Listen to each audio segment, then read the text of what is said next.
Tech fest സംഘടിപ്പിച്ച ദിവസങ്ങളിൽ police സംരക്ഷണം തേടുന്നതിൽ ഗുരുതര വീഴ്ചയുണ്ടായതാണ് സിൻഡിക്കേറ്റ് ഉപസമിതിയുടെ കണ്ടെത്തൽ. സംഭവ ദിവസവും തലേന്നും പോലീസ് സംരക്ഷണം തേടിയെങ്കിലും ഏറെ വൈകിയാണ് ഇക്കാര്യം പോലീസിൽ അറിയിച്ചത്. സ്കൂൾ ഓഫ് എഞ്ചിനീയറിംഗിൽ നിന്ന് രജിസ്ട്രാർ ഓഫീസിലേക്ക് ഇക്കാര്യം അറിയിച്ചു. അവിടെ നിന്നാണ് പോലീസിൽ അറിയിക്കേണ്ടത്. ഈ രണ്ട് സ്ഥലങ്ങളിലും കാലതാമസമുണ്ടായെന്നാണ് വിലയിരുത്തൽ. ഇത് പോലീസ് സുരക്ഷ ഏർപ്പെടുത്തുന്നതിൽ വീഴ്ചയ്ക്ക് കാരണമായെന്ന് ഉപസമിതി റിപ്പോർട്ടിൽ പറയുന്നു. ടെക് ഫെസ്റ്റുമായി ബന്ധപ്പെട്ട സാമ്പത്തിക കാര്യങ്ങൾ പരിശോധിക്കാനും സിൻഡിക്കേറ്റ് ഉപസമിതി ശുപാർശ ചെയ്തു. ഓരോ വിദ്യാർത്ഥിയിൽ നിന്നും 1200 രൂപ വീതം പിരിച്ചെടുത്തിരുന്നു.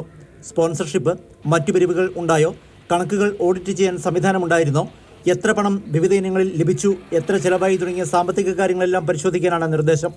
ടെക് ഫെസ്റ്റ് പരിപാടിയുടെ കോർഡിനേറ്റർ, ഡെപ്യൂട്ടി കോർഡിനേറ്റർ എന്നിവരുടെ വിശദീകരണം തേടാനാണ് സിൻഡിക്കേറ്റിന്റെ മറ്റൊരു തീരുമാനം. ടെക് ഫെസ്റ്റ് സംഘടിപ്പിച്ച ഓഡിറ്റോറിയത്തിന് അപാകതയുണ്ടോ, ഇത്തരമൊരു പരിപാടി സംഘടിപ്പിക്കാൻ ശേഷിയുണ്ടോ തുടങ്ങിയ കാര്യങ്ങൾ പരിശോധിച്ച് ആവശ്യമായ നടപടികൾ എടുക്കാൻ സിൻഡിക്കേറ്റ് യോഗം തീരുമാനിച്ചിട്ടുണ്ട്. ഭാവിയിൽ ഇത്തരം കലാപരിപാടികളും മറ്റും സംഘടിപ്പിക്കുമ്പോൾ കൃത്യമായ മാനദണ്ഡങ്ങൾ പാലിക്കണമെന്ന് ശുപാർശ ചെയ്തു. അപകടമുണ്ടായി 1 മാസമായിട്ടും റിപ്പോർട്ട് സമർപ്പിക്കാൻ വൈകിയതിൽ വിമർശനമുയർന്നിരുന്നു. തുടർന്നാണ് കഴിഞ്ഞ ദിവസം ഉപസമിതി റിപ്പോർട്ട് സമർപ്പിച്ചത്. പോലീസിന്റെ അന്വേഷണവും ഉന്നത വിദ്യാഭ്യാസ വകുപ്പിന്റെ അന്വേഷണവും നടന്നുവരികയാണ്. മാതൃഭൂമി ന്യൂസ്, കൊച്ചി.